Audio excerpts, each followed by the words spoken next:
حي على الفلاح. بسم الله الرحمن الرحيم. بسم الله الرحمن الرحيم. ولقد خلقناكم ثم صورناكم ثم قلنا للملائكة اسجدوا لآدم فسجدوا إلا إبليس لم يكن من الساجدين. قال ما منعك ألا تسجد إذ أمرتك؟ قال أنا خير منه خلقتني من نار وخلقته من طين. قال فاهبط منها فما يكون لك أن تتكبر فيها فاخرج إنك من الصاغرين. صدق اللہ العظیم. محترم ناظرین و سامعین، السلام علیکم ورحمۃ اللہ وبرکاتہ. آج جیسا کہ آپ نے سنا، سورہ اعراف کا دوسرا رکوع ہمارے زیر مطالعہ ہے. اس رکوع میں اللہ عز و جل نے حضرت آدم علیہ السلام کی تخلیق کا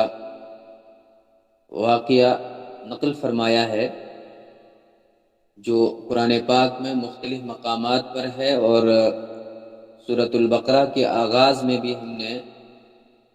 اس کے کئی جزیات پڑھے ہیں. دراصل حضرت آدم علیہ السلام کی تخلیق کا جو یہ واقعہ قرآن پاک میں کئی دفعہ دہرایا گیا ہے، اس میں مرکزی اور بنیادی طور پر 3 کردار ہمارے سامنے اللہ تبارک و تعالی نے پیش کیے ہیں. ایک کردار کے ہیروز فرشتے ہیں، اور دوسرے کردار کا جو ہیرو ہے وہ شیطان مردود ہے، اور تیسرا کردار جو ہے وہ تیسرا جو کردار ہے اس کے ہیرو حضرت آدم علیہ السلام.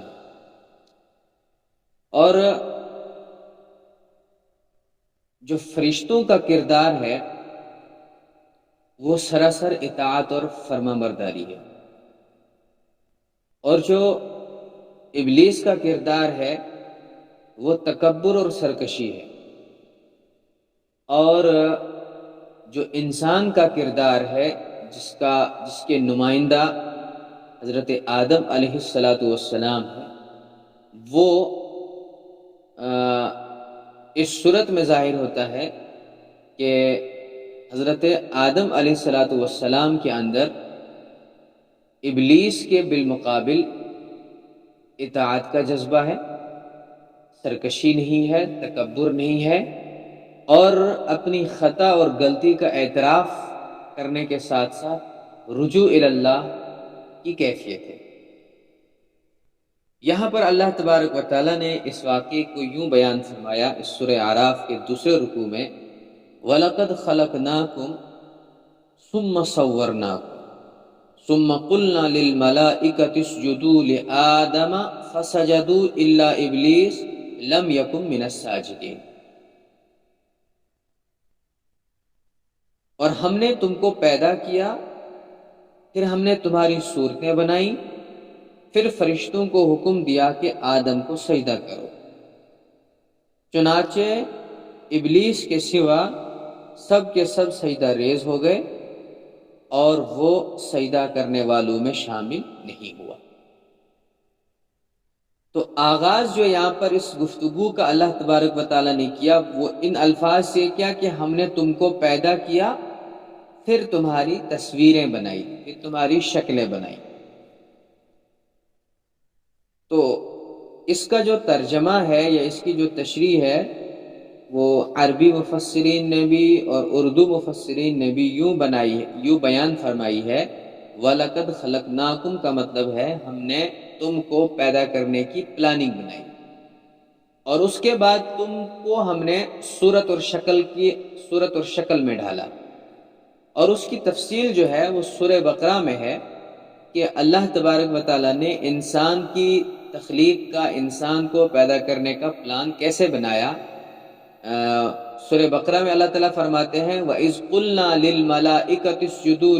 وَإِذْ قُلْنَا لِلْمَلَائِكَةِ إِنِّي جَاعِلٌ فِي الْأَرْضِ خَلِيفَةً، اس وقت کو یاد کرو جب ہم نے فرشتوں سے کہا کہ میں اس روئے زمین پر اپنا ایک خلیفہ، اپنا ایک نائب بنانے جا رہا ہوں۔ اس طریقے سے اللہ تبارک و تعالیٰ نے حضرت انسان کی تخلیق کا جو پورا منصوبہ بنایا اور اس منصوبے کو فرشتوں سے ڈسکس کیا، اس کا تذکرہ جو ہے وہ سورۃ البقرہ میں ہے۔ اور اس کے بعد سورہ صاد میں اللہ تبارک و تعالیٰ فرماتے ہیں وَإِذْ قَالَ رَبُّكَ لِلْمَلَائِكَةِ إِنِّي خَالِقٌ بَشَرًا مِّن طِينٍ فَإِذَا سَوَّيْتُهُ وَنَفَخْتُ فِيهِ مِن رُّوحِي فَقَعُوا لَهُ سَاجِدِينَ، کہ وہ وقت یاد کرو جب ہم نے ملائکہ سے کہا، فرشتوں سے کہا کہ میں ایک بشر کو مٹی سے پیدا کروں گا، جب میں اس کو پیدا کر لوں اور اس میں اپنی روح کو پھونک لوں تو اس کے سامنے سجدہ ریز ہو جاؤ۔ اور تیسرے مقام پر غالباً سورہ ہجر میں اللہ تبارک و تعالیٰ فرماتے ہیں وَإِذْ قَالَ رَبُّكَ لِلْمَلَائِكَةِ إِنِّي خَالِقٌ بَشَرًا مِّن صَلْصَالٍ مِّنْ حَمَإٍ مَّسْنُونٍ، کہ وہ وقت یاد کرو جب تمہارے رب نے فرشتوں سے کہا کہ میں انسان کو ایک خمیرہ اٹھے ہوئے ایک بدبودار مٹی کے گارے سے پیدا کرنے جا رہا ہوں، جب میں اس کو پیدا کر لوں، اس کی شکل و صورت سنوار لوں، اس میں روح بھی ڈال دوں تو اس کے سامنے سجدہ ریز ہو جاؤں۔ تو قرآن پاک کی ان دوسری صورتوں میں اس کی تفصیل ہے، جس کو بڑے اجمال کے ساتھ یہاں پر اللہ تبارک و تعالیٰ نے بیان فرمایا کہ وَلَقَدْ خَلَقْنَاكُمْ، ہم نے تم کو پیدا کیا،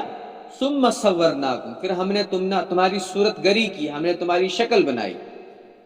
فرشتوں کے سامنے اللہ تبارک و تعالیٰ نے اس بات کا اعلان اور تذکرہ کیا اور یہ بتایا کہ میں مٹی سے، اور وہ خشک مٹی سے نہیں بلکہ مٹی کا غارہ جس کے اندر بدبو بھی پیدا ہو گئی ہے، اس مٹی کے غارے سے اس انسان کو پیدا کروں گا، لیکن اس انسان کو پیدا کرنے کے بعد جب میں اس کے اندر روح پھونک دوں اور اس کو ایک زندہ انسان بنا دوں تو اس کے سامنے آپ سجدہ ریز ہو جاؤ۔ تو یہ تفصیل ہے جو انسان کی تخلیق کے تعلق سے قرآن پاک میں مختلف صورتوں میں اللہ تبارک و تعالیٰ نے بیان فرمائی ہے، اور مفسرین کرام نے قرآن پاک کی تفسیر کے اصولوں میں بنیادی اصول یہ بیان فرمایا ہے کہ القرآن یفسر بعضہ بعضا، کہ قرآن پاک کی ایک آیت دوسری آیت کی تفسیر بیان کرتی ہے، ایک آیت کی وضاحت دوسری آیت کے اندر موجود ہوتی ہے، اور جب ہم تخلیق انسان کے اس واقعے پر روشنی ڈالتے ہیں تو مختلف صورتوں میں جو اللہ تبارک و تعالیٰ نے بیان فرمایا ہے وہ اجمال اور تفصیل کی جو ہے وہ اس میں کیفیت پائی جاتی ہے۔ تو جب اللہ تبارک و تعالیٰ نے تخلیق انسان کا یہ سارا منصوبہ پیش فرما کر پھر انسان کو پیدا فرمایا تو پھر فرشتوں کو حکم دیا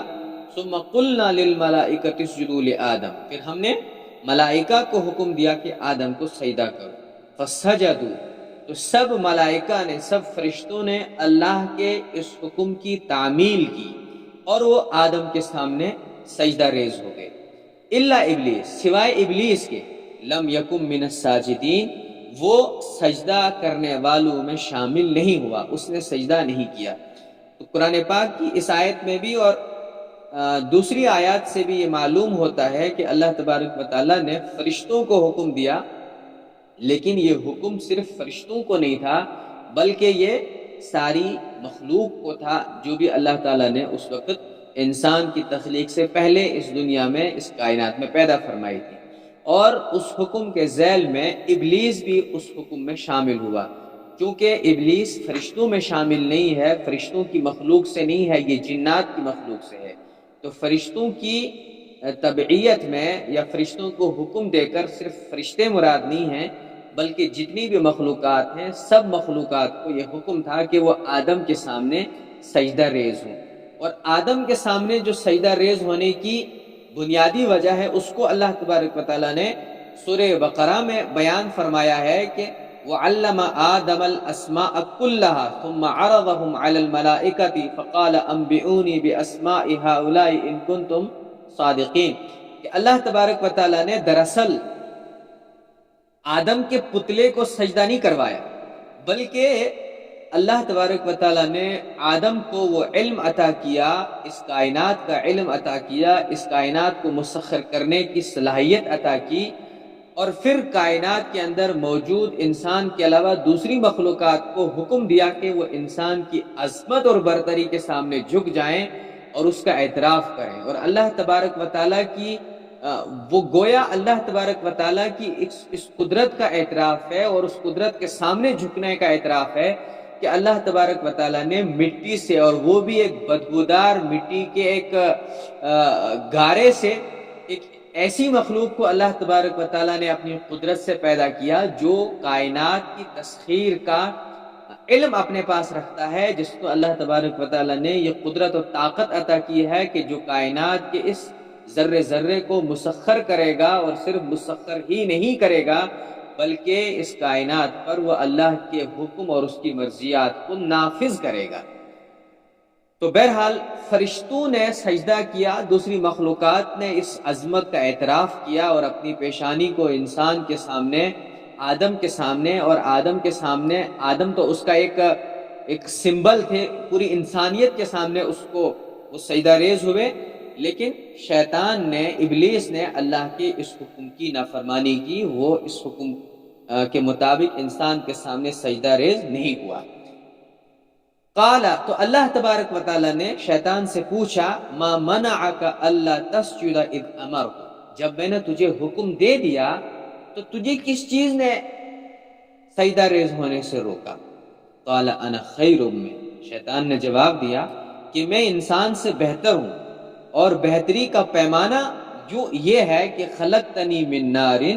وخلقتہ من طین، کہ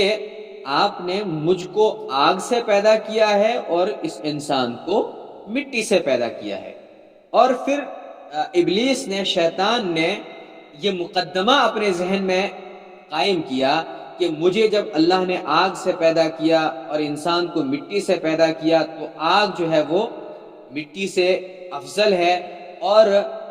جب میں آگ سے بنا ہوں اور افضل چیز سے بنا ہوں تو مٹی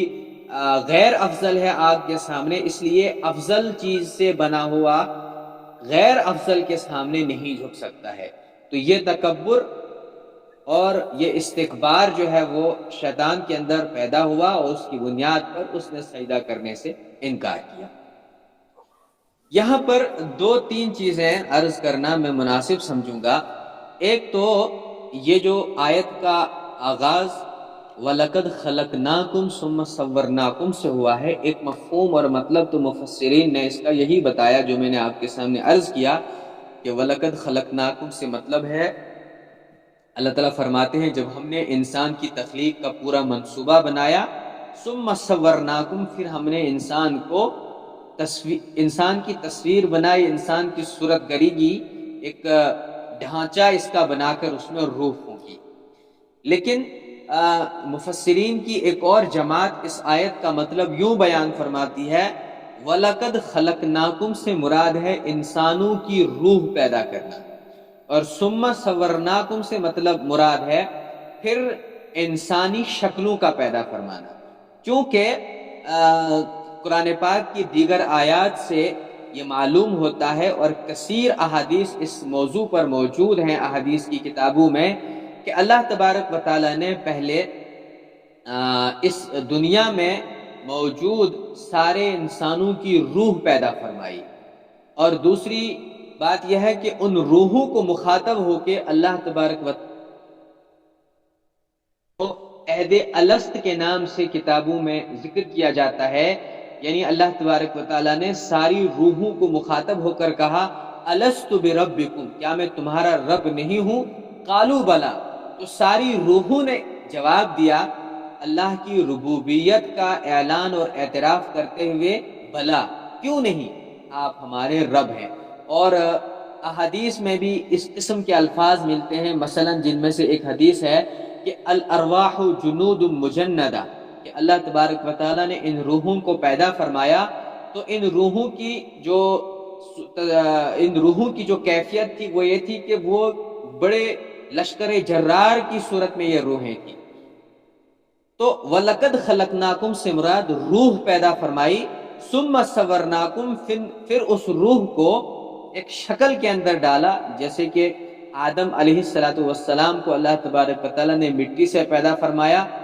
اس کے اندر آدم علیہ السلام کی روح ڈالی، اور پھر آدم علیہ السلام اور حوا علیہ السلام کے وجود سے پھر پوری انسانیت پیدا فرمائی، اور پھر ان کے اندر روح ڈالی۔ ماں کے شکم کے اندر پہلے جو ہے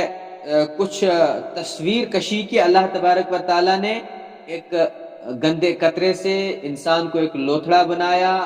خون کا ایک ٹکڑا، اور لوتھڑا بنانے کے بعد پھر اس کو ایک گوشت کا ٹکڑا بنایا، پھر اس کے اندر ہڈیوں کا ایک ڈھانچہ پیدا فرمایا، اور اس کے اندر وہ روح اللہ تبارک و تعالیٰ نے ڈالی، تو ثم صورناکم سے یہ چیز مراد۔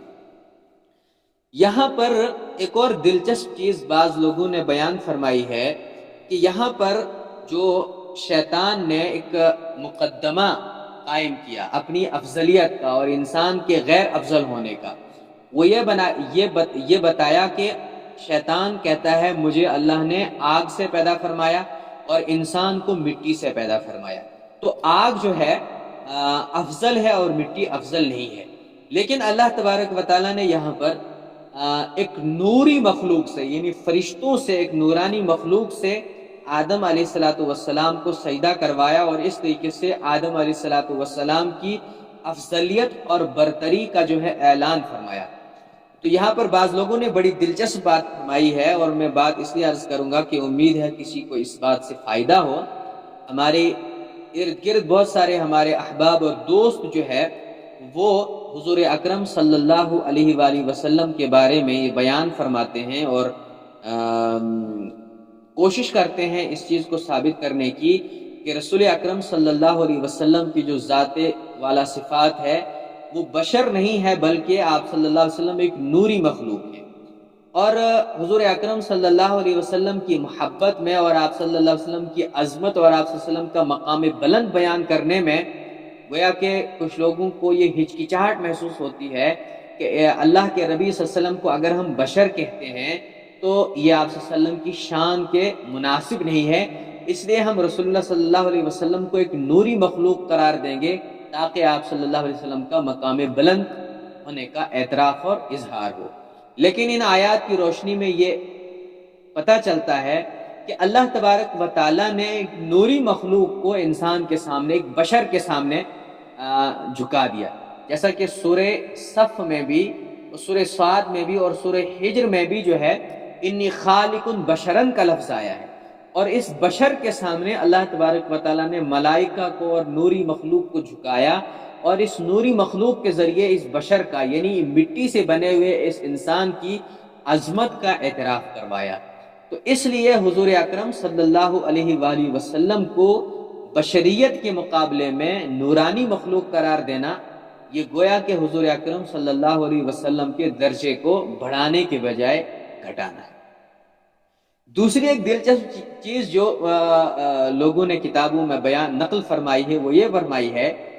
کہ شیطان نے یہاں پر اپنی عقل سے اور قیاس کے ذریعے یہ ثابت کرنے کی کوشش کی کہ آگ جو ہے وہ افضل ہے اور مٹی غیر افضل ہے، لیکن اللہ تبارک و تعالیٰ نے اس پیمانے کو الٹ دیا اور آگ کو عملی طور سے مٹی کے مقابلے میں اللہ تبارک و تعالیٰ نے غیر افضل قرار دیا، اور الفاظ اور بیان میں اللہ تبارک و تعالیٰ نے نہ تو مٹی کو افضل کہا نہ آگ کو افضل کہا۔ یہ تو ایک شیطان کی عقل اور اس کا ایک ذاتی جو ہے وہ پیمانہ تھا جس پیمانے سے اس نے اس چیز کو ناپا۔ یہاں پر علماء نے ایک نقطہ بیان کیا ہے کہ دراصل اللہ کے حکم کی اہمیت ہے، اور اللہ کے حکم کے سامنے انسان کی جو عقل ہے اس کی کوئی حیثیت نہیں ہے۔ یہاں سے یہ معلوم ہوتا ہے کہ کتاب اور سنت جو کہ اللہ اور اس کے رسول کا ایک حکم ہے، تو کتاب و سنت کے مقابلے میں انسان اگر عقلی بنیاد پر اور عقلی دلائل کی روشنی میں کوئی چیز سمجھنے کی کوشش کرتا ہے تو کتاب اور سنت کے مقابلے میں ان عقلی دلائل کی کوئی اہمیت نہیں ہوگی، بلکہ اہمیت اللہ کے حکم کو ہوگی، نبی صلی اللہ علیہ وسلم کے فرمان کو ہوگی، کتاب و سنت کو ہوگی۔ اور اس ذیل میں حضرت علی رضی اللہ تعالی عنہ کا وہ مقولہ بڑا مشہور ہے اور اس کو نقل کیا جاتا ہے کہ آپ علیہ رضی اللہ تعالی عنہ نے خفین پر مسح کرنے کے تعلق سے یہ بات فرمائی، کیونکہ ہم جانتے ہیں جب ہم سردیوں میں خف پہنتے ہیں اپنے پیروں پر تو ہم اس پر مسح کرتے ہیں، اور مسح جو کیا جاتا ہے وہ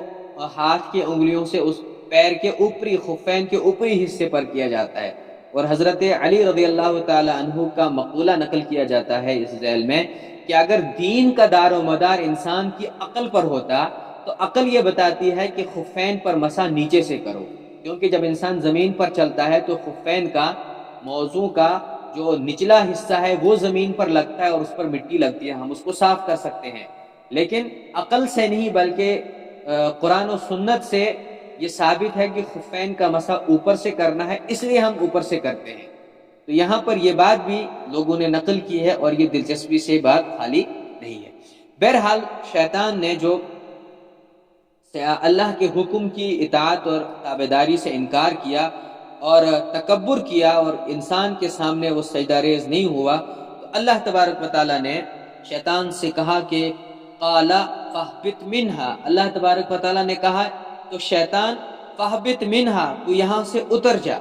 فما یکون لک، تجھے یہ بالکل زیب نہیں دیتا، ان تتکبر فیہا، کہ تو وہاں پر رہ کر تکبر کی روش اختیار کرے، فخرج، اس لیے دور ہو جا، نکل جا، انک من الساغرین، بے شک تو اب ذلیلوں میں سے ہے۔ تو مفسرین نے یہاں پر بیان فرمایا ہے بعض اہل علم کے نزدیک اللہ تبارک و تعالیٰ نے شیطان کو جنت سے نکالا، اور بعض کے نزدیک آسمان سے اللہ تبارک و تعالیٰ نے شیطان کو اترنے کا حکم جاری کیا۔ بہرحال جو بھی صورت آئی ہو، وہ شیطان کو جنت سے نکالا گیا ہو یا یہ شیطان کو اللہ تبارک و تعالیٰ نے آسمانی مخلوقوں کے ساتھ رہنے کا جو اعزاز بخشا تھا وہاں اس آسمان سے اس کو اترنے کا حکم دیا ہو اس روئے زمین پر، تو بہرحال یہ چیز ثابت ہے کہ جو جنت ہے یا جو مقام بلند ہے آسمانوں میں وہ نیکوکار لوگوں کی جگہ ہے، اور اس زمین کو اللہ تبارک و تعالیٰ نے بنایا ہے جس میں نیک لوگ بھی ہیں اور بد لوگ بھی ہیں، کیونکہ یہ زمین دار الامتحان ہے۔ تو شیطان نے اس کے بعد پھر اللہ تبارک و تعالیٰ سے کہا قال انظرنی الی یوم یبعثون، اے میرے رب مجھے اس وقت تک مہلت دے جب لوگوں کو قبروں سے اٹھایا جائے گا، یعنی شیطان نے اس وقت اللہ تبارک و تعالیٰ سے مہلت مانگی میدان محشر سجنے تک۔ قال انک من المنظرین، تو اللہ تبارک و تعالیٰ نے کہا ٹھیک ہے تجھے مہلت دی جاتی ہے۔ تو یہاں پر جو شیطان نے مہلت مانگی وہ اس وقت تک مانگی جب لوگوں کو قبروں سے زندہ کر کے میدان محشر میں جمع کیا جائے گا۔ تو قرآن پاک کی اس آیت میں صرف اتنا ہے کہ اللہ تبارک و تعالیٰ نے شیطان کو یہ کہہ دیا کہ ہاں تجھے ہماری طرف سے مہلت مل گئی، لیکن کب تک مہلت ملی اس مقام پر سورہ اعراف میں اس کا ذکر نہیں ہے، بلکہ سورہ صاد میں غالباً یا کسی اور صورت میں اللہ تبارک و تعالیٰ نے بیان فرمایا ہے کہ الی یوم الوقت المعلوم، شیطان کی منشا کے مطابق الی یوم یبعثون تک، یعنی میدان محشر جس دن سجے گا اس وقت تک تو شیطان کو مہلت نہیں ملی، زندگی تب تک اس کو زندہ رہنے کی مہلت نہیں ملی، لیکن ایک وقت معلوم تک اس کو جو ہے وہ مہلت ملی۔ اور مفسرین نے بہت ساری احادیث کی روشنی میں یہ بیان فرمایا ہے کہ اللہ تبارک و تعالیٰ جب حضرت اسرافیل علیہ السلام کو پہلا سور پھونکنے کا حکم دیں گے جب ساری مخلوق ختم ہو جائے گی اس وقت تک شیطان کو بھی مہلت ہے، اور جب سورہ حضرت اسرافیل پہلا سور پھونکیں گے تو پوری کائنات کے ختم ہونے کے ساتھ ساتھ شیطان بھی ہلاک ہو جائے گا اور صرف اللہ تبارک و تعالیٰ کی ذات باقی رہے گی۔ اور جب پھر حضرت اسرافیل علیہ السلام دوسرا سور پھونکیں گے تو ساری کائنات زندہ ہو جائے گی، تو اس کے ساتھ ابلیس بھی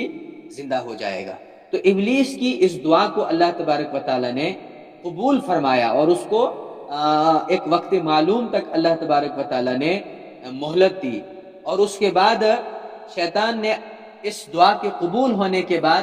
اپنے اس دنیا میں زندہ رہنے کی جو اس نے خواہش کی، دعا کی، اس منصوبے کو بیان فرمایا۔ فَبِمَا أَغْوَيْتَنِي لَأَقْعُدَنَّ لَهُمْ صِرَاطَكَ الْمُسْتَقِيمَ ثُمَّ لَآتِيَنَّهُمْ مِنْ بَيْنِ أَيْدِيهِمْ وَمِنْ خَلْفِهِمْ وَعَنْ أَيْمَانِهِمْ وَعَنْ شَمَائِلِهِمْ وَلَا تَجِدُ أَكْثَرَهُمْ شَاكِرِينَ۔ اللہ نے فرمایا، شیطان نے کہا چونکہ آپ نے مجھے ہدایت سے محروم کر دیا، فَبِمَا أَغْوَيْتَنِي، چونکہ آپ نے مجھے ہدایت سے محروم کر دیا تو اس لیے اب میں یہ کروں گا کہ لَأَقْعُدَنَّ لَهُمْ صِرَاطَكَ الْمُسْتَقِيمَ، میں یعنی ان کو راہ راست سے بھٹکانے کے لیے آپ کے صراط مستقیم پر، سیدھے راستے پر بیٹھ جاؤں گا، پھر میں آگے پیچھے دائیں بائیں ہر طرف سے ان پر حملہ کروں گا۔ وَلَا تَجِدُ أَكْثَرَهُمْ شَاكِرِينَ، اور اس کے نتیجے میں اکثر انسانوں کو تم شکر گزار نہیں پاؤ گے۔ یعنی شیطان نے اللہ سے مہلت حاصل کرنے کے بعد اپنے زندہ رہنے کا منصوبہ اللہ کے سامنے یوں پیش کیا کہ میں انسانوں کو ہر چہار جانب سے راہ راست سے بھٹکانے کی پوری کوشش کروں گا، اور میں یہ ثابت کرنے کی کوشش کروں گا کہ آپ نے جو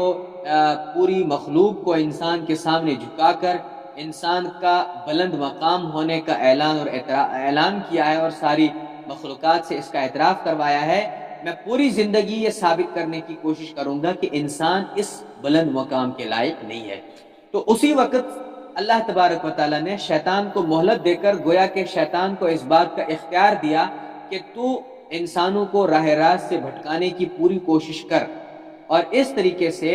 ایک انسان اور ایک شیطان کے درمیان ایک معرکہ اس وقت سے قائم ہے جو قیامت کے دن تک قائم رہے گا۔ شیطان ایک طرف سے پوری کوشش یہ کر رہا ہے کہ انسان اس بلند مقام کے لائق نہیں ہے جو خلیفۃ اللہ فی الارض والا مقام ہے، اور جس مقام کی بنیاد پر انسان کو یہ اعزاز بخشا گیا، لیکن دوسری طرف سے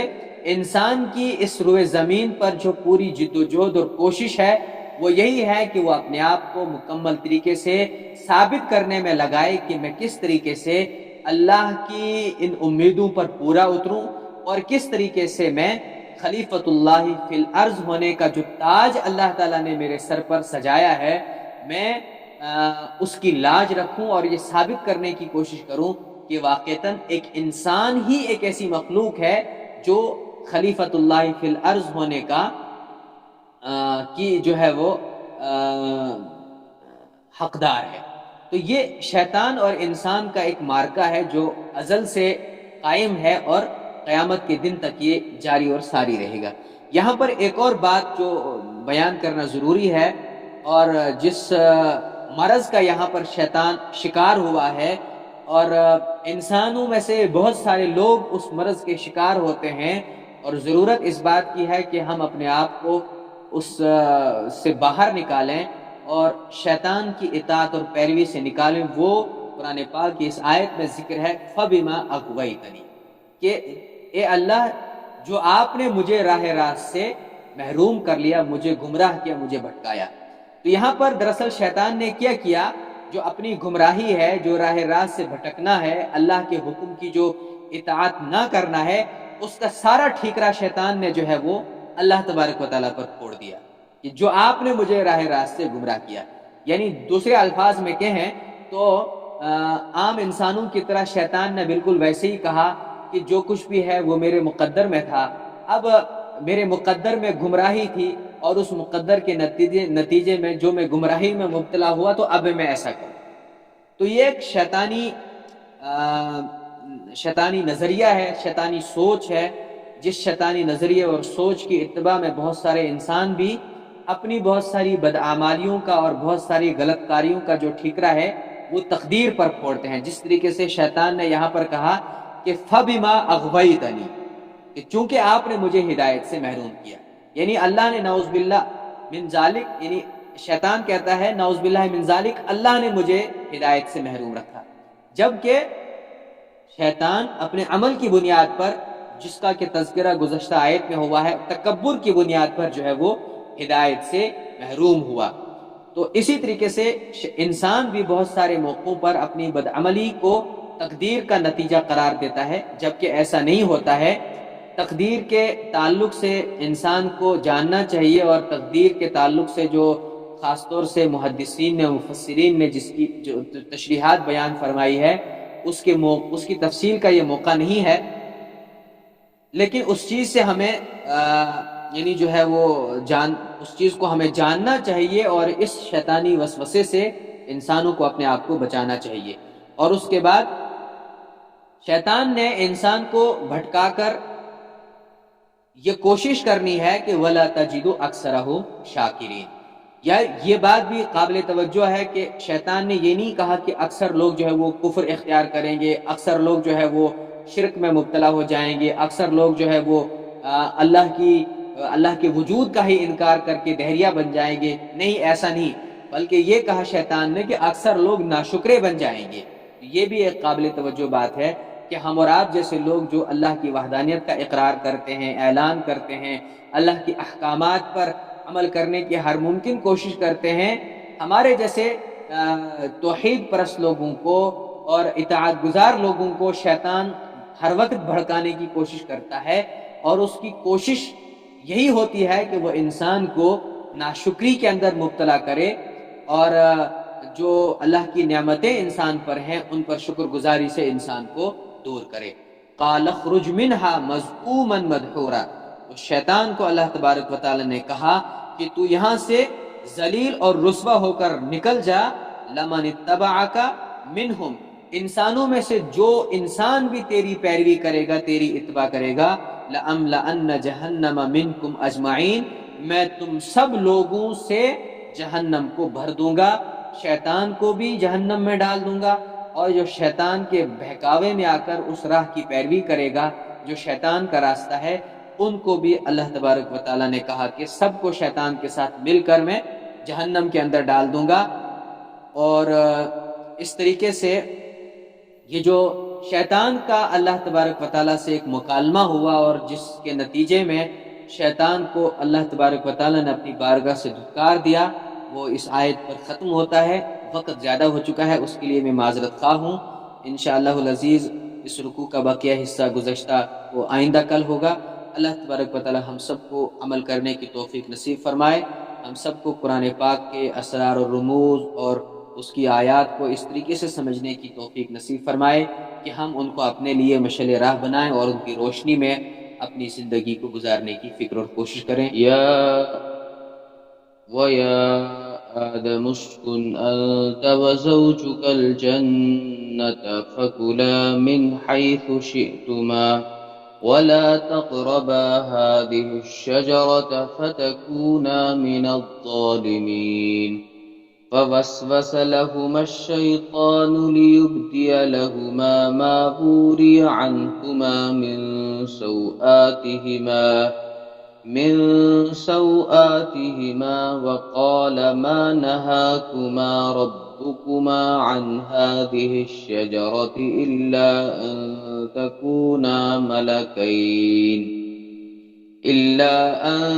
تكونا ملكين أو تكونا من الخالدين. وقاسمهما إني لكما لمن الناصحين. فدلاهما بغرور. فلما ذاقا الشجرة بدت لهما سوآتهما وطفقا يخصفان عليهما من ورق الجنة وناداهما ربهما ألم أنهكما عن عن تلكما الشجرة وأقل لكما إن الشيطان لكما عدو مبين قالا ربنا ظلمنا أنفسنا وإن لم تغفر لنا وترحمنا لنكونن من الخاسرين صدق اللہ العظیم۔ محترم سامعین، آج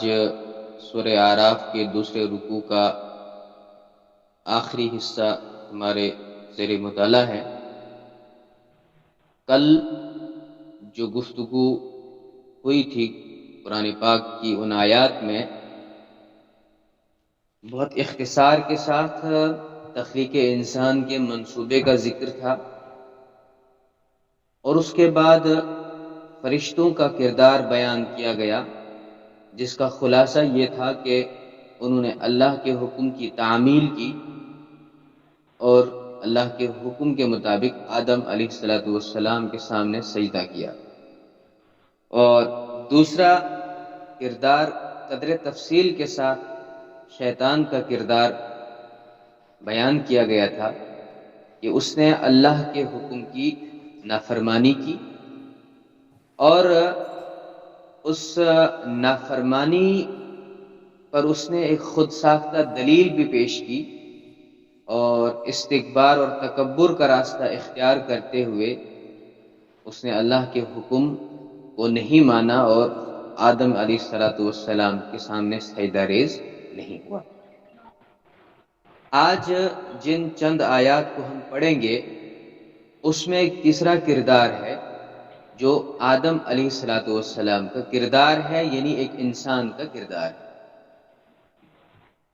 کل کی آیات کا اختتام یہاں پر ہوا تھا کہ جب شیطان نے اللہ کے حکم کی نافرمانی کی تو اللہ نے شیطان کو اپنی بارگاہ سے دھتکار دی،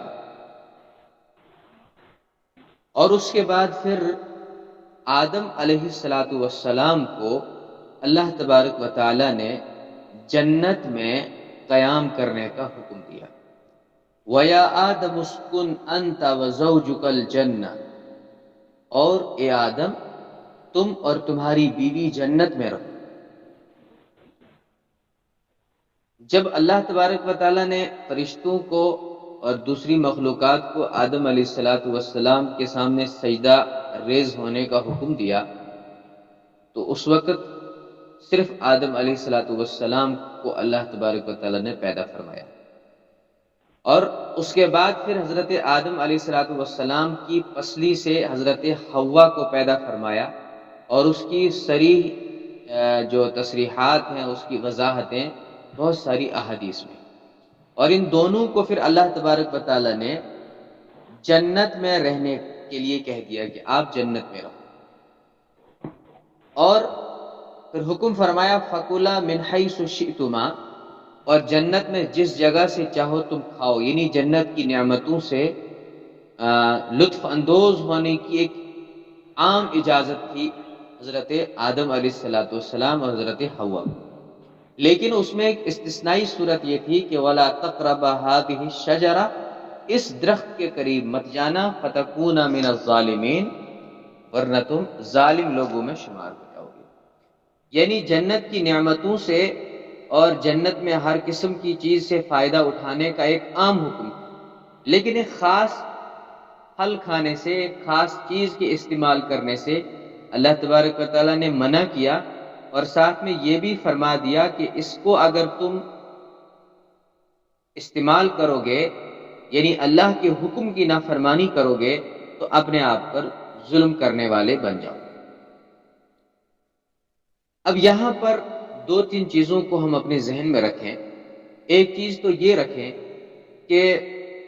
سورہ بقرہ کی آیات کی روشنی میں جن کا تذکرہ اختصار کے ساتھ ہم نے کل بھی کیا تھا، وہ یہ تھا کہ آدم علیہ السلام کی جو تخلیق کا منصوبہ اللہ نے بنایا اور اس کا جو مقصد تھا وہ یہ نہیں تھا کہ آدم علیہ السلام فرشتوں کے ساتھ جنت میں رہیں اور اللہ کی عبادت اور حمد و ثنا میں مشغول رہیں، بلکہ آدم علیہ السلام کی تخلیق کا مقصد یہ تھا کہ وہ زمین پر اللہ کے خلیفہ ہونے کا رول پلے کرے. ایک چیز تو ہم یہ ذہن میں رکھیں. اس لیے یہ نتیجہ نکلتا ہے اس سے کہ جنت میں جو اللہ تبارک و تعالیٰ نے آدم علیہ السلام کو رکھا، وہ خلیفۃ اللہ فی الارض والی ذمہ داری سونپنے سے پہلے کا عمل. ابھی وہ عمل شروع نہیں ہوا ہے جس مقصد کے لیے اللہ نے آدم علیہ السلام کو پیدا فرمایا. ایک بات. دوسری بات یہ ہے کہ جب شیطان رانگہ درگاہ ہوا تو شیطان اور انسان کے درمیان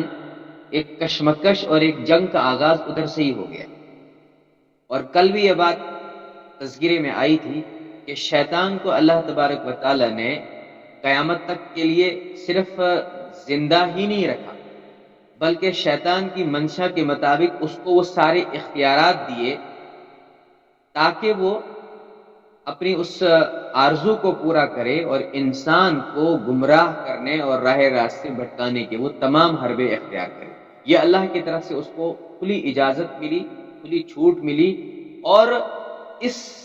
کے تعلق سے شیطان جس قسم کا بھی حربہ استعمال کرنا چاہے گا اللہ کی طرف سے اس کے لیے پورا اختیار ہے. تو جب آدم علیہ السلام کو اللہ تبارک و تعالیٰ نے جنت میں قیام کا حکم دیا تو ساتھ میں یہ بھی فرمایا کہ بھائی اللہ کا حکم ہے کہ اس پیڑ کا استعمال آپ نے نہیں کرنا ہے، کرو گے تو اللہ کے حکم کی نافرمانی کے نتیجے میں اس کا خمیازہ بھگتو گے. اس لیے ہمیں یہ سمجھنا ہے اور اس ہمیشہ ذہن میں رکھنا ہے کہ یہ اللہ کے ایک منصوبے کا حصہ ہے جس کی تکمیل اللہ تبارک و تعالیٰ اس موقع پر کروا رہے ہیں. اور اس کے جو پس منظر میں حکمت ہے وہ یہ ہے کہ ایک تیسرا کردار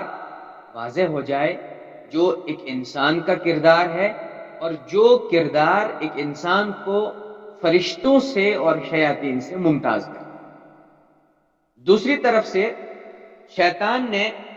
اپنے اس عمل کو شروع کیا، یعنی جو چاروں طرف سے انسان کو گمراہ کرنے کا عمل ہے وہ اس نے شروع کیا. اور شروع کرنے کے لیے اس نے اسی کلو کو پکڑا، اسی چیز کو پکڑا کہ اللہ نے اس درخت کو، اس پھل کو کھانے سے منع کیا ہے، تو اب اس پھل کو کھانا اللہ کے حکم کی نافرمانی ہے، اس لیے اب میں اپنے تمام حربے اسی جگہ پر مرکوز کروں تاکہ انسان اللہ کے اس حکم کی نافرمانی کرے. تو فوسوس لہم الشیطان، شیطان نے ان کے دل میں وسوسہ ڈالا، ان کے دل میں خیال ڈالا، اور مقصد یہ تھا لیبدی لہما ما بوری عنہما من سوآتہما، تاکہ اللہ تبارک و تعالی نے ان کو تاکہ اللہ تبارک و تعالی ان کے لیے لیبدی لہما فوسوس لہما الشیطان، تو شیطان نے ان کے اندر، ان دونوں کے اندر یعنی آدم اور حوا کے اندر وسوسہ پیدا کرنا شروع کیا. لیبدی لہما، تاکہ وہ ان دونوں کے لیے کھول دے، ظاہر کر دے، ما بوری عنہما من سوآتہما، جو کہ ان سے چھپا کر رکھا گیا ہے ان کی شرمگاہوں. یعنی شیطان نے ان کے درمیان وسوسہ ڈالا، اور اس لیے وسوسہ ڈالا تاکہ اللہ تبارک و تعالی نے جو آدم اور حوا کو باپردہ شکل میں لباس جنت کے ساتھ ایک دوسرے کے لیے ان کی شرمگاہوں کو پردے میں رکھا تھا، وہ ان کے لیے کھول دیا جائے اور ان کو بے شرمی اور بے حیائی کے اس عمل میں مبتلا کیا جائے. اور اس طریقے سے جس درخت کو استعمال کرنے سے اللہ نے ان کو منع کیا ہے، اس درخت کا پھل استعمال کرا کر اللہ کی نافرمانی ان سے کروائی جائے. وقالا ما نہاکما ربکما عن ہذہ الشجرہ، اور شیطان نے کہا آدم اور حوا دونوں کو، ما نہاکما ربکما عن ہذہ الشجرہ،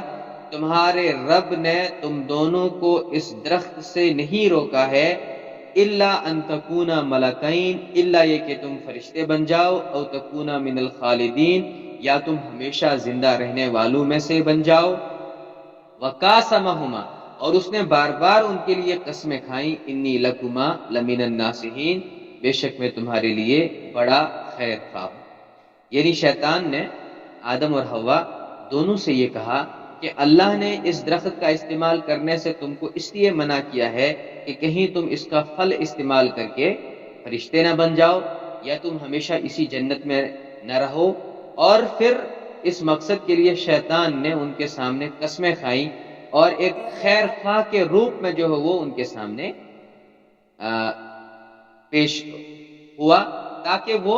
اس اللہ کی اس نافرمانی کے عمل میں مبتلا ہو۔ فَدَلَّهُمَا بِغَرُورٍ، تو دھوکے کے ساتھ اس نے ان کو اس فریب میں مبتلا کیا۔ فَلَمَّا ذَاقَ الشَّجَرَةَ، جب ان دونوں نے اس درخت کا پھل کھا لیا، بَدَتْ لَهُمَا سَوْآتُهُمَا، تو دونوں کے لیے ایک دوسرے کی شرمگاہیں کھل گئیں، یعنی جو جنت کا لباس اللہ نے ان کو پہنایا تھا وہ لباس ان سے اتر گیا اور وہ ایک دوسرے کے سامنے بے پردہ ہو گئے۔ وَطَفِقَا يَخْصِفَانِ عَلَيْهِمَا مِنْ وَرَقِ الْجَنَّةِ، اور وہ دونوں اپنے اوپر جنت کے پتے جوڑنے لگے۔ یعنی جب آدم اور حوا ایک دوسرے کے سامنے بے پردہ ہو گئے تو انہیں یہ احساس ہوا، بے پردہ ہونے کا احساس ہوا، اور وہ پھر اپنے آپ کو پردے میں رکھنے کے لیے جو جنت میں پیڑ کے پتے ان کو دکھے، ان پتوں کو اٹھا اٹھا کر وہ اپنے جسم پر رکھنے لگے، تاکہ وہ ایک دوسرے سے اپنے آپ کو باپردہ کریں، ایک دوسرے کے سامنے جو شرمگاہیں کھل گئی ہیں ان کو وہ چھپائیں۔ وَنَادَاهُمَا رَبُّهُمَا، اور ان دونوں کے رب نے ان کو پکارا، أَلَمْ أَنْهَكُمَا أَنْ تِلْكُمَا الشَّجَرَةَ، کیا میں نے تم دونوں کو اس درخت سے منع نہیں کیا تھا؟ وَأَقُلْ لَكُمَا، اور تم سے یہ نہیں کہا تھا، إِنَّ الشَّيْطَانَ لَكُمَا عَدُوٌّ مُبِينٌ، کہ شیطان تم دونوں کا کھلا دشمن ہے؟ قَالَا، تو دونوں نے کہا، رَبَّنَا ظَلَمْنَا أَنفُسَنَا، اے ہمارے رب ہم نے اپنے آپ پر ظلم کیا، وَإِن لَّمْ تَغْفِرْ لَنَا وَتَرْحَمْنَا لَنَكُونَنَّ مِنَ الْخَاسِرِينَ، اگر آپ ہمیں معاف نہ کریں اور ہم پر رحم نہ کریں تو ہم خسارہ اٹھانے والوں میں سے ہو جائیں گے۔ تو ان 3 آیتوں میں اس واقعے کو بہت اجمال کے ساتھ اور اختصار کے ساتھ بیان کیا گیا کہ اللہ نے آدم اور حوا کو جنت میں رکھا اور ایک درخت کا پھل کھانے سے اسپیشلی منع کیا۔ شیطان نے ان کو وسوسے میں مبتلا کیا اور اس نافرمانی میں مبتلا کرنا چاہا تاکہ جنت کا لباس ان کے جسم سے اتر جائے اور وہ ایک دوسرے کے سامنے بے پردہ ہو جائے۔ تو یہاں پر جو مفسرین نے چند باتیں نقل کی ہیں ان میں سے ایک بات تو یہ ہے کہ شیطان نے ان کے دل میں وسوسہ ڈالا،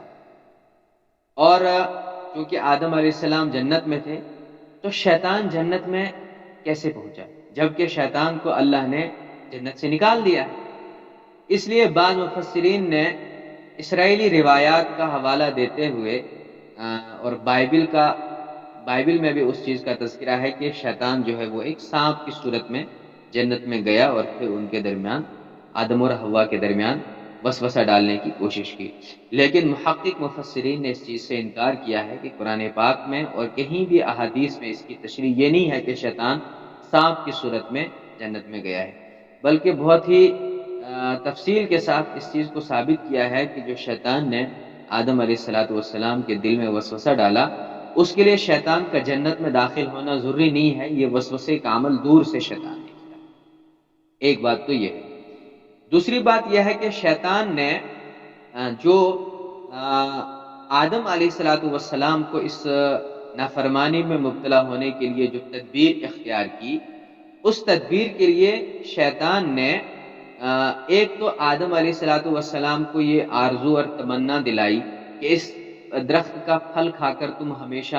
کے لیے زندہ بھی رہو گے اور ہمیشہ تم فرشتوں جیسی زندگی پاؤ گے، اور دوسرا طریقہ اس نے یہ اختیار کیا کہ قسمیں کھا کر ایک خیر خواہ کی صورت میں آدم علیہ السلام کے سامنے وہ گیا، جس سے یہ نتیجہ نکلا کہ جب بھی انسان کو شیطان ورغلاتا ہے تو وہ ہمیشہ یہی طریقہ اختیار کرتا ہے۔ اس لیے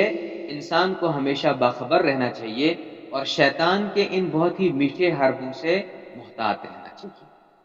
تیسری چیز یہ ہے کہ شیطان نے آدم اور حوا کو نافرمانی میں مبتلا کرنے کے لیے جو سب سے پہلا حربہ اختیار کیا وہ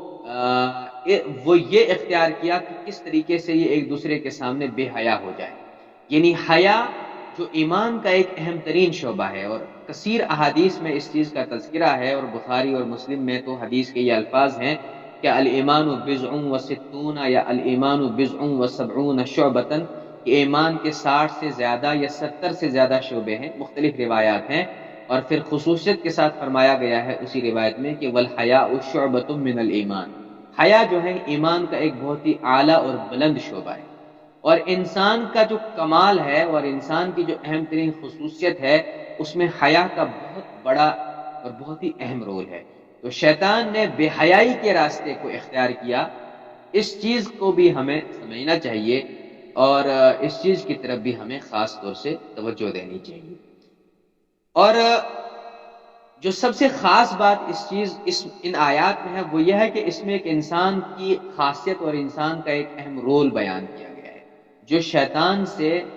اور فرشتوں سے انسان کو ممتاز کرتا ہے. وہ یہ ہے کہ شیطان اور فرشتوں کا جو کردار ہے وہ یہ ہے کہ وہ کبھی بھی اللہ کے حکم کی نافرمانی نہیں کرتے ہیں. یعنی نافرمانی کا مادہ اللہ نے ان کے درمیان ان کے اندر رکھا ہی نہیں ہے، بلکہ وہ سراسر ہر وقت اور ہر آن اللہ کے حکم کی اطاعت ہی کرتے ہیں. لیکن انسان فرشتوں سے الگ اس چیز میں یہ ہے کہ انسان کے اندر اللہ تبارک و تعالیٰ نے اطاعت کے ساتھ ساتھ نافرمانی کا جذبہ رکھا ہے. اور شیطان کا کردار یہ ہے جو ہم نے پڑھا کہ شیطان اللہ کے حکم کی جب نافرمانی کرتا ہے تو وہ اس پر اکڑ جاتا ہے اور اس کو احساس ندامت نہیں ہوتا ہے، بلکہ وہ اپنی اس غلطی کے لیے ایک تو یہ کرتا ہے کہ اس کے لیے کوئی عذر تلاش کرتا ہے، دوسرا وہ اپنی اس محرومی اور غلطی کا ٹھیکرا تقدیر پر چھوڑ دیتا ہے. یہ بہت اہم چیزیں ہیں جو شیطان کرتا ہے. جیسا کہ اس نے کہا کہ میں انسان سے افضل ہوں اس لیے انسان کے سامنے نہیں جھکوں گا. یہ اس نے تکبر کا راستہ اختیار کیا اور اپنی نافرمانی کا ایک جواز پیش کیا. اور دوسرا اس نے اپنی اس محرومی اور نافرمانی کا ٹھیکرا جو ہے وہ تقدیر پر پھوڑا، جو کہ اس آیت میں ہم نے کل پڑھا تھا فبما اغویتنی، کیونکہ اے اللہ آپ نے مجھے گمراہی میں مبتلا کر ہی دیا ہے. لیکن انسان کا کردار یہ ہے کہ ربنا ظلمنا انفسنا، یعنی انسان غلطی تو کر لیتا ہے مگر غلطی کرنے کے بعد وہ فوراً احساس ندامت اپنے اندر پیدا کرتا ہے. وہ اکڑتا نہیں ہے اور اپنی اس غلطی کے لیے وہ کوئی بہانہ تلاش نہیں کرتا ہے. ایک بات. دوسرا جو ہے وہ اپنی غلطی کا خود اعتراف کرتا ہے، ربنا ظلمنا انفسنا، اے میرے رب میں نے اپنے آپ پر ظلم کیا. ایسا نہیں ہے کہ میری تقدیر میں تھا تو میں اپنے آپ پر ظلم کرنے والا بن گیا. یعنی وہ اللہ کو اس غلطی کا ذمہ دار نہیں ٹھہراتا ہے، وہ تقدیر پر جو ہے وہ اس کا ٹھیکرا نہیں پھوڑتا ہے، بلکہ وہ اپنے آپ کو غلطی کا ذمہ دار قرار دیتا ہے اور وہ اللہ سے رجوع کر کے معافی مانگتا ہے. قرآن پاک کی اس آیت میں ڈائریکٹ ان الفاظ کا ذکر ہے جن الفاظ سے حضرت آدم اور حضرت حوا نے توبہ کی. لیکن سورہ بقرہ اور دوسری صورتوں میں یہ ہے کہ سب سے پہلے تو آدم علیہ السلام احساسی ندامت ہوا اور یہ احساس ہوا کہ واقعتاً اور یقیناً اللہ نے مجھے جس چیز سے منع کیا تھا میں نے وہی کام کیا، اس لیے جو ہے وہ میں نے عظیم خطا کی، میں نے اللہ کے حکم کو توڑ دیا. یہ احساس انسان حضرت آدم کے اندر پیدا ہوا تو وہ پریشان ہو گئے کہ میں اللہ سے اب اس چیز کی معافی کیسے مانگوں. تو اللہ کی طرف سے یہ الفاظ حضرت آدم علیہ السلام کو تلقین کیے گئے جن الفاظ کا اس آیت کریمہ میں ذکر ہے، اور ان الفاظ کو اپنی زبان سے ادا کر کے حضرت آدم علیہ السلام اور حضرت حوا علیہ السلام نے اللہ سے توبہ کی. ربنا ظلمنا انفسنا، اے ہمارے رب ہم نے اپنے اوپر ظلم کیا، وَإِن لَّمْ تَغْفِرْ لَنَا وَتَرْحَمْنَا لَنَكُونَنَّ مِنَ الْخَاسِرِينَ، اگر آپ ہمیں اب معاف نہ کریں اور ہم پر رحم نہ کریں تو ہم یقیناً خسارہ اٹھانے والوں میں سے ہو جائیں گے. اس لیے علماء نے لکھا ہے کہ توبہ کے سب سے بہتر الفاظ یہی ہیں جن الفاظ کو خود اللہ تبارک و تعالیٰ نے آدم علیہ السلام کو تلقین کی، اور آدم علیہ السلام نے ان الفاظ کو اپنی زبان سے ادا کر کے اللہ کے حضور توبہ کی. لیکن ان الفاظ کی ادائیگی سے پہلے جو توبہ کے لیے سب سے اہم ترین چیز ہے وہ احساس ندامت، اور احساس ندامت توبہ کی اصل ہے، اور احادیث میں اس کی وضاحت ہے، اور توبہ کے بیان میں کثیر احادیث اللہ کے نبی صلی اللہ علیہ وسلم کی علماء محدثین نے بیان کی ہیں، جن کو توبہ کرنے کے لیے ایک اصولی حیثیت حاصل ہے کہ کن کن چیزوں کا دھیان اور لحاظ انسان کو توبہ کرنے میں رکھنا چاہیے۔ اس کے ساتھ ساتھ یہاں پر ایک اور بات بڑی اہم ہے، وہ یہ ہے کہ عمومی طور سے دیگر مذاہب میں اور خاص طور سے عیسائی مذہب میں اس بات کو بہت ہی اہمیت کے ساتھ اور بہت ہی زور کے ساتھ بیان کیا گیا ہے کہ دراصل انسان کو سب سے پہلے غلطی میں مبتلا کرنے اور اللہ کی نافرمانی میں مبتلا کرنے میں جو اہم ترین رول پلے کیا ہے وہ ایک عورت کا رول ہے، اور حضرت آدم علیہ السلام اور حضرت حوا علیہ السلام سے جو اس نافرمانی کا ارتکاب ہوا اس کا ذمہ دار دیگر مذاہب میں بھی اور خصوصیت کے ساتھ عیسائیت میں عورت کو جو ہے اس کا ذمہ دار قرار دیا جاتا ہے، اور بائبل وغیرہ کے حوالے سے مفسرین نے یہ چیز بیان کی ہے، نقل کی ہے کہ اس پوری غلطی میں جو اہم رول رہا ہے وہ حضرت حوا کا رہا ہے، اور حضرت حوا نے حضرت آدم علیہ السلام کو پھر اپنے دام میں لے کر جو ہے وہ اس غلطی کا ارتکاب کروایا۔ لیکن قرآن پاک کی ان آیات میں بالکل وضاحت کے ساتھ یہ بیان کیا گیا ہے کہ اس غلطی کے ارتکاب میں حضرت حوا علیہ السلام کا زیادہ رول نہیں ہے، بلکہ آدم اور حوا دونوں کا اس میں برابر رول ہے، اور کسی بھی طریقے سے اس غلطی اور اس جرم کا ذمہ دار جو ہے وہ حضرت حوا کو نہیں دیا جا سکتا ہے، ایک خاتون کو، ایک عورت کو جو ہے وہ اس کا رول نہیں دیا جا سکتا ہے، اس کا ذمہ دار نہیں قرار دیا جا سکتا۔ بہرحال جب حضرت آدم علیہ السلام اور حضرت حوا علیہ السلام نے غلطی کرنے کے بعد ایک توبہ کی تو اللہ تبارک و تعالیٰ نے ان کے اس غلطی کو، ان کے اس جرم کو معاف قرار دیا، اور یہاں پر ایک انسانیت کے لیے ایک اہم اصول بن گیا کہ جب بھی شیطان انسان کو راہ راست سے بھٹکائے گا، گمراہی میں مبتلا کرے گا، نافرمانیوں میں مبتلا کرے گا، تو حضرت آدم علیہ السلام کے اس نمونے میں ہمارے لیے اسوہ ہے، نمونہ ہے، جس کو ہم اختیار کریں اور فوراً اپنی اس غلطی پر پشیمانی کا اظہار کرتے ہوئے اللہ کے حضور سربسجود ہوں، توبہ کریں، تاکہ جو ہے شیطان نے جو چال چلی ہے وہ شیطان اس چال کو چلنے کے باوجود بھی ناکام رہے اور کامیابی اور کامرانی انسان کے حصے میں آئے۔ اس کے بعد اگلا مرحلہ آیا، قَالَ اهْبِطُوا بَعْضُكُمْ لِبَاسٌ عَدُوٌّ، اللہ نے فرمایا تم لوگ اتر جاؤ، جنت سے اتر جاؤ، اب تم میں سے ایک دوسرے کے دشمن رہو گے، وَلَكُمْ فِي الْأَرْضِ مُسْتَقَرٌّ، اب زمین میں ایک وقت معین تک تم کو رہنا ہے، وَمَتَاعٌ وَلَكُمْ فِي الْأَرْضِ مُسْتَقَرٌّ وَمَتَاعٌ إِلَىٰ حِينٍ، اب اس زمین پر تمہارے لیے مستقرن یعنی ایک وقت تک رہنا ہے، وَمَتَاعٌ إِلَىٰ حِينٍ، اور ایک وقت تک دنیا کی چیزوں سے تم کو فائدہ اٹھانا ہے۔ قالا، پھر اللہ نے یہ بھی کہا، فِيهَا تَحْيَوْنَ، اسی زمین میں تم زندہ ہوگے، وَفِيهَا تَمُوتُونَ، اسی میں تم مرو گے، وَمِنْهَا تُخْرَجُونَ، اور اسی زمین سے تم کو دوبارہ زندہ کیا جائے گا۔ یعنی اس عمل کے بعد کہ اللہ تبارک و تعالیٰ کے منصوبے کی اس طریقے سے تکمیل ہو رہی ہے کہ جنت میں ہی اللہ تبارک و تعالیٰ نے آدم علیہ السلام کا ایک کردار جو ہے وہ انسانیت کے سامنے پیش کیا، اور جو اب اللہ کے منصوبے کے مطابق اس دنیا میں خلیفۃ اللہ فی الارض کی حیثیت سے انسان نے ایک ذمہ داری نبھانی ہے، اور جس طریقے سے شیطان نے اس ذمہ داری کو نبھانے کے سلسلے میں انسان کے سامنے روڑا بننا ہے اور اس کو بھٹکانے کی کوشش کرنی ہے، اس پوری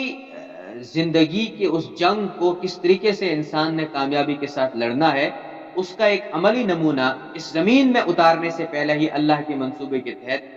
اس کی ایک مثال قائم کی گئی کہ شیطان نے آدم کو بہکایا، آدم علیہ السلام غلطی میں مبتلا تو ہوئے، لیکن فوراً اس غلطی کا اعتراف کر کے اور پشیمانی کا اعلان اور اظہار کر کے توبہ کی۔ اب جو ہے وہ آدم علیہ السلام کو ان کے اصل مشن کے لیے زمین پر اتارا گیا۔ بہت سارے لوگ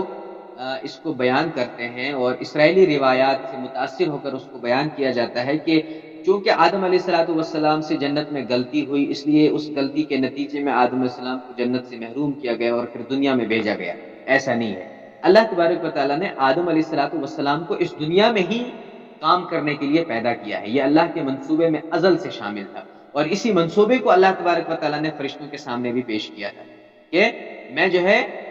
انی جاعل فی الارض خلیفہ، جنت میں نہیں، فی الارض، زمین میں انسان کو خلیفہ بنانا چاہتا ہوں۔ تو اللہ تبارک و تعالیٰ نے اس زمین میں اترنے سے پہلے انسان کو کیا کرنا ہے اور شیطان کے چال سے کیسے بچنا ہے، اس کا ایک نمونہ عملی نمونہ ایک اس کا پیش کیا، اور آدم علیہ السلام کو اس رول سے اس دور سے گزار کر اب ان کو دنیا میں اتارا، اور دنیا میں اتارنے کے بعد پھر جو اصل مشن حضرت آدم علیہ السلام کا بلکہ انسانوں کا تھا، وہ ان کے حوالے کیا، اور یہ بھی فرما دیا کہ اب اس زمین میں تم ایک دوسرے کے دشمن ہو، یعنی شیطان اور انسان ایک دوسرے کے دشمن ہیں، اور اب شیطان کی جو پوری کوشش ہوگی وہ یہ ہوگی کہ انسان کو اس کی ذمہ داری سے بھگایا جائے، کہ اس کو کم سے کم اس ذمہ داری سے غافل کیا جائے، اور انسان کی ذمہ داری یہ ہے کہ وہ خلیفۃ اللہ فی الارض ہونے کی ذمہ داری کو بہت اچھے طریقے سے نبھائے، اور اگر شیطان کبھی اس کو بہکانے کی کوشش کرتا ہے تو پھر شیطان کو شکست دینے کا کیا طریقہ ہے وہ اللہ نے اس انسان کو سکھا دیا ہے۔ اور پھر یہ بھی فرما دیا کہ اس زمین میں انسان کو ہمیشہ ہمیش کے لیے نہیں رہنا ہے، بلکہ کچھ وقت کے لیے رہنا ہے، الہین، ایک وقت اللہ کے علم میں ہے، اور جب وہ وقت پورا ہو جائے گا انسان اس دنیا سے اٹھ جائے گا، اور اس وقت تک جب تک کہ انسان اس دنیا میں ہے تب تک اس دنیا کی چیزوں سے انسان نے فائدہ اٹھانا ہے، اور فائدہ اٹھانے کا جو طور طریقہ ہے اس کے لیے اللہ تبارک و تعالیٰ نے قرآن اتارا، آسمانی کتابیں اتاری، انبیاء کرام کو اس دنیا میں اتارا، تاکہ ان دائروں کو اور حدود کو سمجھ لے انسان کہ کن حدود کے اندر رہتے ہوئے اس دنیا میں انسان نے کیا کرنا ہے، کون سی چیزیں اوامر ہیں، کون سی چیزیں نواہی ہیں، کون سی چیزیں انسان نے کرنی ہے، کون سی چیزوں سے انسان کو بچنا ہے، اور یہی دنیا پھر انسان کی جو ہے وہ پیدائش کا ذریعہ بھی ہوگی، یعنی آدم علیہ السلام کے بعد جب نسل انسانی کا وجود ہوگا اور نسل انسانی بڑھے گی تو وہ اسی دنیا میں پیدا ہوں گے، ایک خاص پروسیس کے ذریعے، ایک خاص دور سے گزر کر جو نکاح کا دور ہے، اور پھر انسان کو موت بھی آئے گی، زمین کے اندر اس کو دفن کیا جائے گا، اور اسی زمین سے، اسی مٹی سے انسانوں کو دوبارہ زندہ کر کے وہ وقت آئے گا جب انسان کو میدان محشر میں حساب و کتاب کے لیے جمع کیا جائے گا۔ تو اس طریقے سے انسان کو ایک ذمہ داری کے ساتھ اللہ تبارک و تعالیٰ نے اس دنیا میں بھیجا۔ اور آخری بات میں یہاں پر یہ عرض کروں کہ ان آیات کی روشنی میں اور اس موضوع پر جو قرآن پاک کی آیات ہیں وہاں سے یہ بات بہت کلیئر ہو جاتی ہے، واضح ہو جاتی ہے کہ اللہ تبارک و تعالیٰ نے انسان کو بحیثیت انسان پیدا کیا اور بہت ہی اعزاز و اکرام کے ساتھ پیدا کیا، اور جو نظریات اس دنیا میں انسان کے تعلق سے پیش کیے جاتے ہیں، جس کی ابتدا ڈارون کے نظریے سے ہوئی اور بعد میں بہت سارے سائنسدانوں نے اس کی پیروی کی کہ انسان جو ہے وہ اس دنیا میں سب سے پہلے انسان کی حیثیت سے نہیں تھا، بلکہ یہ غیر انسانی وجود تھا، یا یوں کہیے کہ ایک حیوانی وجود تھا، اور ایک ارتقائی مراحل سے گزرتے ہوئے یہ انسان بنا۔ ایسا بالکل بھی نہیں ہے، قرآن پاک کی ان آیات سے یہ بہت واضح ہو جاتا ہے کہ انسان کو اللہ تبارک و تعالیٰ نے ایک انسان کی حیثیت سے بیان کیا ہے۔ تو جو پڑھنے لکھنے والے لوگ ہیں ان کو اس موضوع پر اہل حق کی کتابیں پڑھنی چاہیے، سننا چاہیے کہ کس طریقے سے ڈارون اور اس کے اتباع کرنے والے دوسرے لوگوں کا جو ارتقائی مراحل سے گزرتے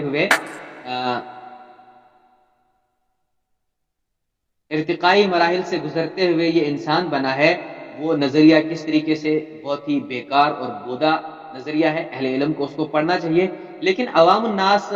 کے لیے میں دو چیزیں اس کے سلسلے میں عرض کروں گا۔ ایک تو یہ ہے کہ قرآن پاک کی ان آیات سے تکریم انسان کا پہلو نکلتا ہے. قرآن پاک میں خود اللہ نے کہا وَلَقَدْ كَرَّمْنَا بَنِي آدَمَ وَحَمَلْنَاهُمْ فِي الْبَرِّ وَالْبَحْرِ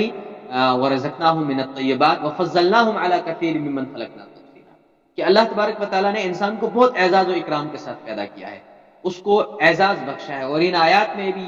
یہ ہے کہ فرشتوں کے سامنے اس کو اعزاز بخشا اور اپنے ایک نائب کی حیثیت سے ایک خاص ذمہ داری لے کر اس دنیا میں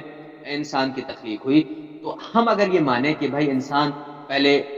مثلا بندر تھا اور پھر ارتقائی مراحل سے ہوتے ہوئے انسان بنا، تو اس میں انسان کی تکریم نہیں بلکہ انسان کی توہین کا پہلو ہے.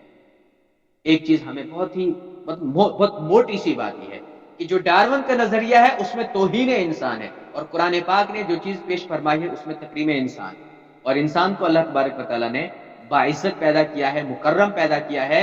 اور عزت اور احترام والی یہ چیز ہے. یہ نہیں ہے کہ یہ پہلے کوئی جانور تھا، کوئی بندر تھا، تو پھر ارتقائی مراحل سے گزرتے ہوئے یہ انسان بنا. ایک بات تو ہمیں بہت موٹی سی ذہن میں رکھنی چاہیے. دوسری بات ہمیں بہت موٹی سی ذہن میں یہ رکھنی چاہیے کہ یہ ارتقائی مراحل سے گزرتے ہوئے آج یہ انسان بنا، تو میری اور آپ کی آنکھوں نے وہ ارتقائی مراحل کیوں نہیں دیکھے؟ کیا وہ ارتقائی مراحل جو ہے گزرتے ہوئے ماضی کی کوئی چیز تھی جو اب بند ہو گئی ہے؟ اگر واقعتاً انسان ترقی کرتے ہوئے ارتقائی مراحل سے ہوتے ہوئے ایک غیر انسانی یا حیوانی وجود سے ہوتے ہوئے انسان بنا، تو وہ ارتقاء والا سلسلہ کیوں اب رک گیا؟ اب یہ ارتقاء کرتے کرتے انسان سے کچھ اور کیوں نہیں بنا؟ سوچنے والی بات ہے نا کہ انسان اگر پہلے نعوذ باللہ من ذالک ایک بندر تھا اور ارتقائی مراحل سے ہوتے ہوئے انسان بنا، تو کیا وہ ارتقائی مراحل رک گئے جو ماضی میں تھے؟ اب وہ رک گئے، کیوں رکے؟ کیوں انسان اور ارتقائی مراحل سے گزرتے ہوئے اور ترقی کرتے ہوئے انسان سے کچھ اور نہیں بنا؟ ہماری آنکھیں اس چیز کو کیوں نہیں دیکھ رہی ہیں؟ یا کیوں ہماری آنکھیں یہ نہیں دیکھ رہی ہیں کہ کوئی اور مخلوق بھی ارتقائی مراحل سے گزرتے ہوئے انسان بن رہی ہے؟ ہم اپنی آنکھوں سے یہی دیکھ رہے ہیں کہ اللہ تبارک و تعالیٰ نے جس چیز کو جس حیت اور جس شکل کے ساتھ پیدا کیا ہے وہ ویسے ہی ہے. تو یہ بہت ہی موٹی سی ایک بات ہے. اس سلسلے میں جو تفصیلات ہیں، پڑھنے لکھنے والے لوگوں کو ان تفصیلات کو پڑھنا چاہیے. اور قرآن پاک نے جو انسان کو ایک اعزاز بخشا ہے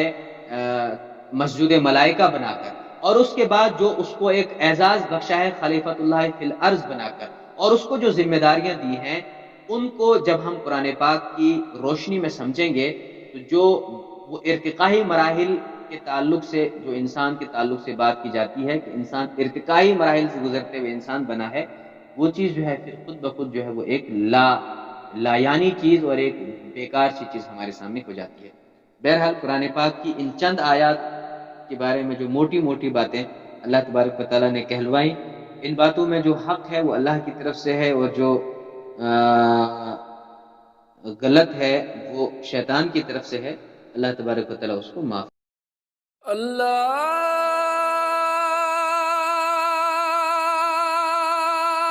اکبر، اللہ